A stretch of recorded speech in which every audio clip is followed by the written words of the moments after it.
Legend Hand of God to hack and slash z 2007 roku stworzony przez niemieckie studio Master Creative. Gra stara się wyróżnić na tle innych przedstawicieli gatunku dzięki kilku innowacyjnym rozwiązaniom i ciekawej oprawie audiowizualnej. Chociaż porównania do serii Diablo nasuwają się naturalnie, Legend Hand of God ma własny charakter i kilka pomysłów, które odróżniają ją od konkurencji. Fabuła gry osadzona jest w klasycznym świecie fantasy, w którym gracz wciela się w Targona, młodego adepta zakonu światła.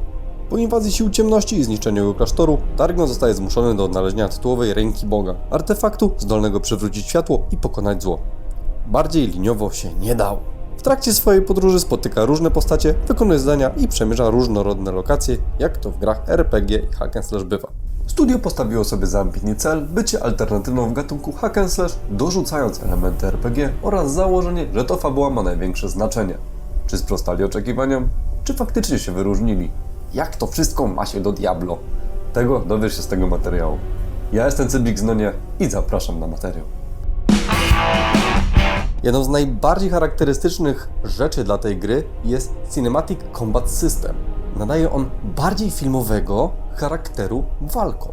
Co oznacza ten Cinematic Combat System? Animacje stylu walki naszego bohatera zależą od tego, z kim walczy, jakiej broni używa, czy rzuca zaklęcia, czy cokolwiek tam sobie robi. Przykładowo w walce z dużym wrogiem nasza postać będzie wykonywała podskoki, by go trafić, różne odskoki, fikołki, uniki, czy też strzelając z łuku krytycznie, będzie celował typowo w głowę. Całość nadaje naprawdę świetnego, realistycznego charakteru pojedynków, co raczej nie jest standardem w grach. W Legendzie wszystko wygląda, jakby było fragmentem jakiejś choreografii, a wszystko dzięki temu prostemu rozwiązaniu.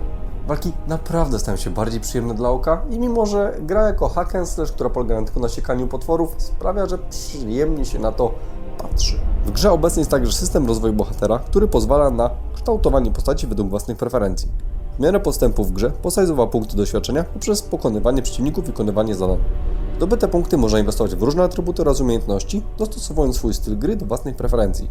Choć gracz wciela się w jedną z góry określonych postaci, drzewko umiejętności pozwala rozwijać różne style walki i zdolności magiczne.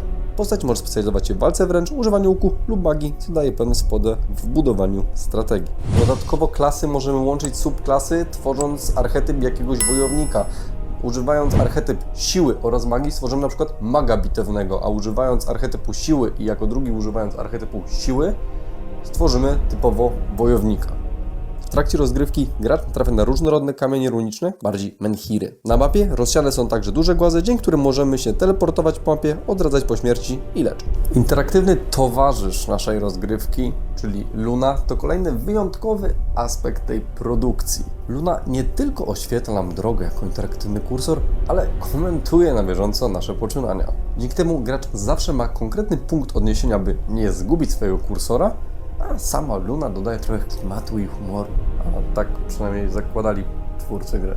Tak na serio, Luna czasem jest irytująca, czasem faktycznie zabawna, a czasami walnie taką szyderą, że odbieram ją bardzo personalnie jako gracz, któremu umniejsza w ten sposób. Nie jest to jednak jedyna osoba, która do nas się odzywa, bowiem możemy też rozmawiać z NPC-tami. Odbywać to przez tradycyjne drzewka dialogowe, gdzie gracz ma integralny wpływ na przebieg rozmowy poprzez różne decyzje.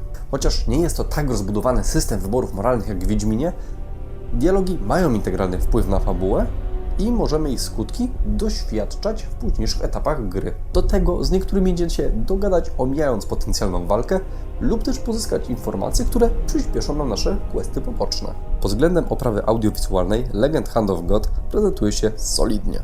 Gra oferuje ładną, szczegółową grafikę i różnorodne lokacje, choć stylistyka jest bardziej baśniowa niż mroczna. Muzyka i efekty dźwiękowe spełniają swoją rolę, choć nie wyróżniają się na tle innych gier z tego okresu. Nie jest to jednak jedyna wada. Brak trybu multiplayer ogranicza jej regrywalność, a liniowa struktura sprawia, że eksploracja i wykonywanie zadań są dość przewidywalne. System łupów nie jest tak rozbudowany jak w innych grach hack and slash, a walki bossami często nie wymagają zaawansowanej strategii. Mimo tego, że gra zakłada regrywalność w postaci wielu klas i innych opcji dialogowych, To jest totalnie za mało, aby zmusić kogoś do grania w to jeszcze raz. Niemniej jednak gra została naprawdę dobrze przyjęta przez polskich recenzentów. Portal gry.wp ocenił na 8 na 10, podkreślając jej grywalność i uzależniający charakter. Miasto Gier dało jej również 8 na 10, uważając ją za jeden z najciekawszych projektów tamtego okresu w gatunku hack and slash. Gry online również dają jej ocenę 8 na 10, chwaląc za jej unikatowość na tle innych tytułów z tamtego okresu. To jednak było za mało i na kontynuację nigdy się nie doczekaliśmy, a samo studio nie wydało po tej grze nic więcej, zawijając swoje manatki. Skoro gra jest taką świetną alternatywą do Diablo, to dlaczego ona nie miała przebicia? Może jednak nie jest to do końca aż taka alternatywa. Przekonajmy się.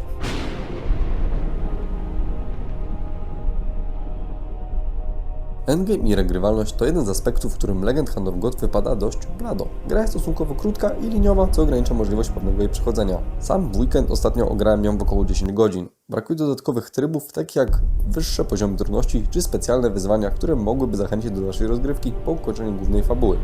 Dla porównania, Diablo oferuje bardzo rozbudowany endgame, w którym mamy dostęp do różnych poziomów trudności, trybu hardcore czy sezonu z unikalnymi wyznaniami. System lootowania z Legendy nie dorównuje w żadnym stopniu temu z Diablo. Chociaż gra posiada taki podstawowy system zdobywania przedmiotów, brakuje mu głębi i różnorodności. Po pierwszych 2 godzinach da się przelecieć już chyba przez wszystkie możliwe warianty graficzne itemów. Do tego naszego ekwipunku nie można personalizować wizualnie, dlatego jeżeli stoimy przed moralnym wyborem pomiędzy dobrą zbroją, ale brzydko wyglądającą, a super dripem ze złymi statami, to pojawia się nam ogromny problem natury moralnej każdego gracza.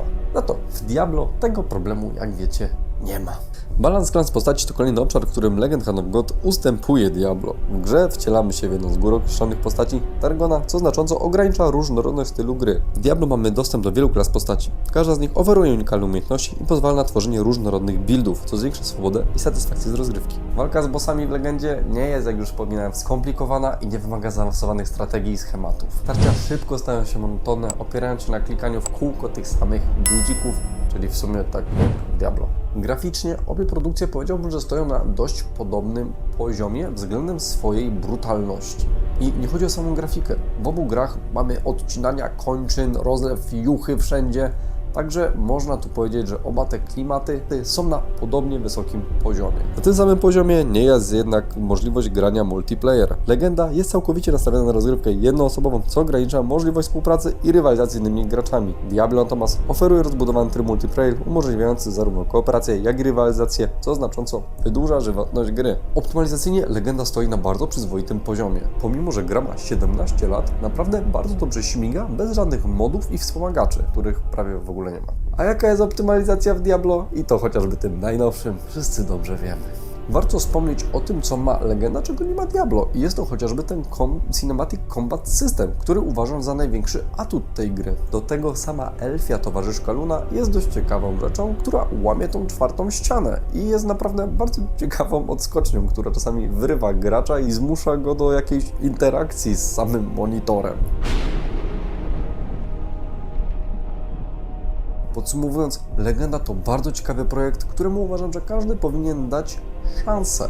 Gra jest prosta i przyjemna, patrzy się na nią dobrze, a grając można się fajnie zrelaksować i rozluźnić. Powiedziałbym, że jest to coś w rodzaju popcorniaka w grach. Gra nie jest szczególnie wymagająca, zapewnia przyjemną rozgrywkę, nie jest jakoś mocno uciążliwa i męcząca, ale raczej nie powtórzysz jej drugi raz, bo nie ma za dużo do zaoferowania.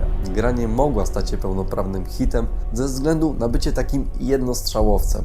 Po jednym przejściu gry nie masz po co do niej totalnie wracać. Legenda chciała być innowacyjna w gatunku hack and slash, tworząc hack and slasha dla trybu jednoosobowego, a jak wiemy, to nie jest główny powód, dla którego gra się w hack and slasha. Jeszcze raz polecam serdecznie ograć Legendę i traktować ją jako fajną ciekawostkę w gatunku hack and slash. Ty słyszałeś w ogóle o tej grze? Może masz jakieś wspomnienia, albo sam może jesteś zainteresowany zagraniem w Legendę. Podziel się tym koniecznie w komentarzu. Poza komentarzem zapraszam Cię również do polubienia tego filmu, zostawienia subskrypcji, dzwoneczka na tym kanale oraz odwiedzenia naszego Patronite'a, jeżeli masz taką ochotę. To tyle ode mnie na dziś. Żegnam cieple. Na razie.